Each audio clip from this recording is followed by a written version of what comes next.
just start offensively. O-line responded in a big way. Deck and Yodi, Graham, Ratledge, and Sewell, they played big-time ball for us, man. No sacks, and then 6.8 average in the run game. Those guys played well together, did a good job, and that really got us going, started us off, and really the whole offense played well. I mean, all our guys, they really did. I mean, all those guys are going to get a game ball. They played too dang good. So, but out of that group, certainly the O-line, Goff is outstanding. All our guys, man, Saint, Jamo, Gibbs, Demo, Laporta, they all just stepped up and played big for us, man. They were playing for the guy next to them, man. We had a lot of downfield blocks, just guys blocking for one another, man, trying to finish the play for their teammate. And then in return, when the ball got in somebody else's hands, then they would return the favor. It was good, man. It was good energy out there. I was proud of those guys.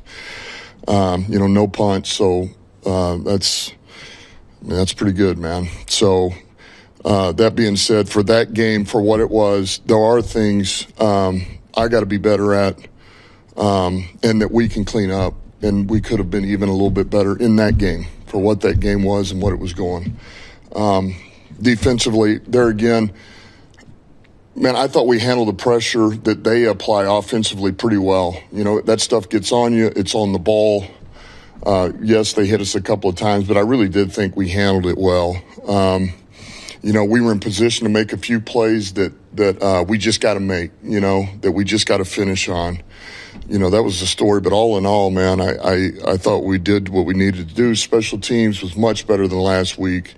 We got hit on, we got one guy who was in a tough spot, on kickoff return. But take that out, and the rest of those were, man, we were on point. It was more like what you saw in the first one of the game. Stuart Nice through there and makes a play.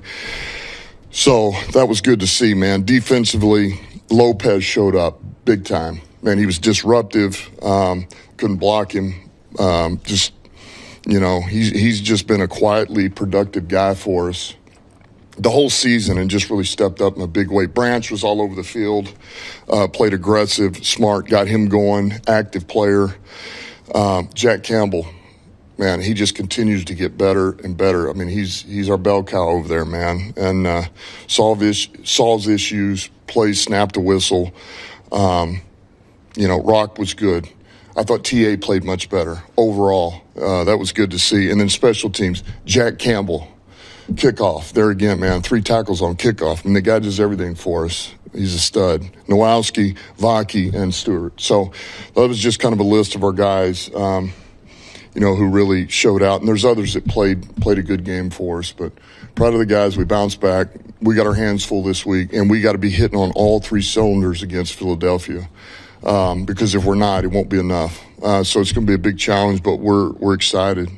We're excited. We'll be looking forward to this when we hit the ground on Wednesday. Dan, with the change at coordinator, or play calling rather, you had to make that change twice with Anthony and then now. What's the challenge of finding the right person you need in that position to call plays? How do you know you have the right guy, or what's the challenge of it? Well, you want to know that, like, for me, you just want to know that you have, they got your back, man. Your back's covered, and that your blind spots are covered. And I feel like with this staff, it's all covered. It's about me doing my job, what I need to do then to make sure that we're on point. There's things I got to get better at, and I will. And that's what this staff does. That's what Johnny does, man. Johnny's an asset for him, man. He gives me critical information as it pertains to some of the tendencies going into the game, tendencies during the game, past game, things to look for, things to go to, and either I take them or I don't. Same thing with Hank Fraley. I took input this game from John Morton, from Hank Fraley, from Scotty Montgomery, from David Shaw, from Tyler Roll, from Choice, our running back coach. I mean, so man, this is this is collaborative, and we're all involved, man. And I need every one of those guys. Our offense needs all of them. Just as a follow-up, you mentioned yesterday that you taking over play calling is going to take resources away elsewhere from what you do. Can you give us an example of maybe some of those resources, and is there any chance to delegate any of that? Well, yeah, I think there's some things I can delegate. I think it's more about the totality of preparing for the game now and seeing all three pieces and how they work together and how you really want the game to go. But that doesn't mean that I can't really, it's every week I'll get more efficient and I'll get better, at knowing those guys are cooking right now. So I think that's a big thing, and it doesn't, I'll know as this goes on, I'm going to have an idea. I've already got a number of things written down that I'm going to be looking at this week, and where can I be better and make sure I'm being smart with my time. I got one or two little things to clear up about that too. Is 8 games enough to know what somebody will be like as a play caller? And if not, what does that say about the urgency that you guys have to, compete for a Super Bowl this year? Well, I think, look, some of this stuff is, 8 games, you can figure out a lot in 8 games about what you are, what you're not, where you're at, all this and that. But the bottom line, like even from where I sit, look, don't forget, Ben, I called those games. I called whatever that was, 8 or 9 games. I don't remember what it was in 21. While he helped me, but he watched, he learned, he saw how I ran it, how I wanted to run it, what I was looking for, and then it evolved. He evolved it from there. He took it, he knew exactly what I wanted, and, by the middle of 22, I didn't have to say a word. I mean, he was, and so that's kind of where John is right now. That's all. It's good, and sometimes that's the best way to really know what somebody's looking for is just going through that. So, look, I just feel like it's the right thing to do right now, and I'm going to do it. Am I perfect? No, I'm not perfect. Players are going to have to bail me out. They bailed me out yesterday on a couple of things. Jared Goff bailed me out, so the staff bailed me out. But that's what teamwork's about, man. We got to all help each other out. And mean that maybe John comes back around a year from now when it's calling plays again? I mean, is that like... Yeah, or who knows? I mean, maybe sooner, we'll see. And then one other thing on that Goff, just since that hire was so important to Jared, how much input did you take from Jared about making the change last week? Did he come to you, or did you go to him? Oh, I went to him. I talked to him. I just told him that this is what I was going to do.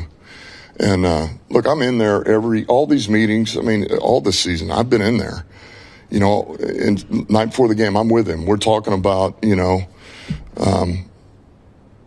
so even though when John was calling, I was in there and I'm listening and I know what he likes, I know what he wants. And so the difference is, okay, now I'm going to call him. And so, now I'm the one calling it, but I know what he likes. I know what he wants. I know what he feels comfortable with. I know what maybe he doesn't.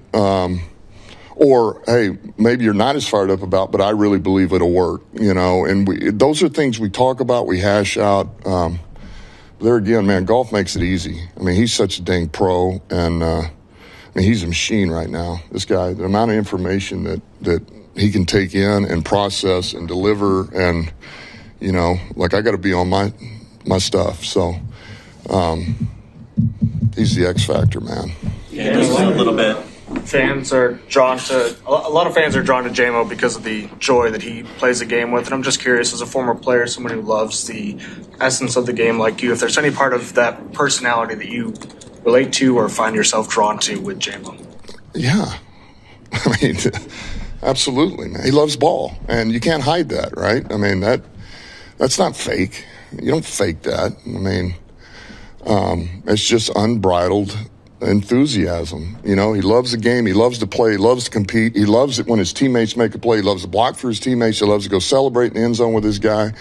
He's over there. He says stuff to the old line. He's a great teammate, and he does. He delivers energy, man. He brings a lot of energy, and it's good to see, man. I think I think guys feed off of that, and I think that's what we've got a team full of guys like that love ball and they don't hide it and you can't fake it. And I think, our guys, we draw energy from that, and then we gain momentum and we get better, and then we get, it just gets us going. So yeah, I love it, man. And this is a little more Justin, John, and Brad. It's a little abstract, but talking about rhythm this week and feel for games, I think something we've noticed on this side is you have a knack for describing how a game might go well before it goes. I'm just curious, is that intuitive? Is that something you've developed over time? What goes into having a feel for the rhythm of a game, both before it happens and as it goes? Yeah, I don't know if it's hard to answer. I just think, you have a vision for the way you want it. You have a vision for your own players first, and then it's just about, man, how do we set this O-line up to have the best game they can have? We're going to ask them to do some hard things at hard times, but yet how do we help them gain some momentum, really get some confidence, which in turn will help 16. How do we get him going? Get him comfortable. All right. Well, then how do we get St. Brown going? How do we get Jamo comfortable, involved? How do we get Zero going in the run game, pass? So you just start thinking all these things, and then you want to hit. I mentioned this last night. You want to try to hit from all sides. Things you do well with those guys between Gibbs and Dave Montgomery, and it's gap, it's wide zone, it's gap with pullers, it's G scheme. It's perimeter, and then it's play pass off of those, all right? And then it's 3-step, then it's 5-step, then it's gadget, then it's screen. And you're just trying to get everybody involved and try to make smart decisions and let the players do what they do, and get the hell out of the way. And so that's kind of what I think of is, man, just be careful, get it in and let them do the rest. Let them handle it, because they'll feed themselves. And that's what yesterday was indicative of. The players took it over, and they took control of that game, and I just got the hell out of the way. So, Dan, when you look across the league, the trend is a lot of the top offenses have the head coach calling offensive plays. Why do you think the trend is going that way? And just based on your knowledge of this offense, what you've been through, do you see yourself maybe leaning toward calling the plays? Well, I don't know what that trend is, I mean, I get it. I know there's quite a few. It's, honestly, I don't know if it, I don't know.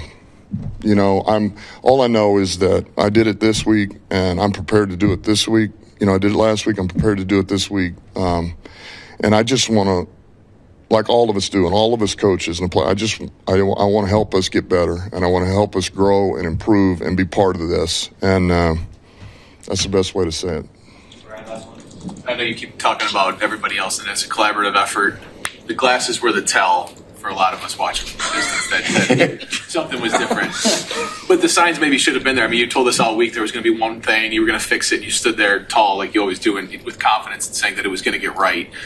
You did put this on you and on your shoulders. I mean, what was your belief that you taking over, you specifically, was going to ultimately change this thing, get the offense back? Well, I don't think. Look, it's not about me. Sometimes when it's no different than when everything comes together.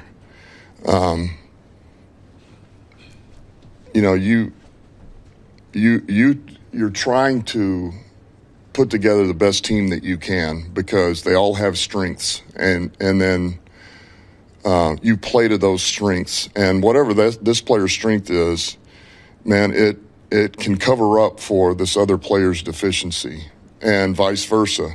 And I think that is how the whole organization works. I think that's the coaching staff in all three phases. And sometimes you just got to move some things around. You got the right people. It's just about putting people in different spots, and all of a sudden, man, everything you clicked, and it fit right in place, and then you're humming. So, I think that's some of it. And there again, we got the right staff, we got the right players, and so yesterday was a step in the right direction.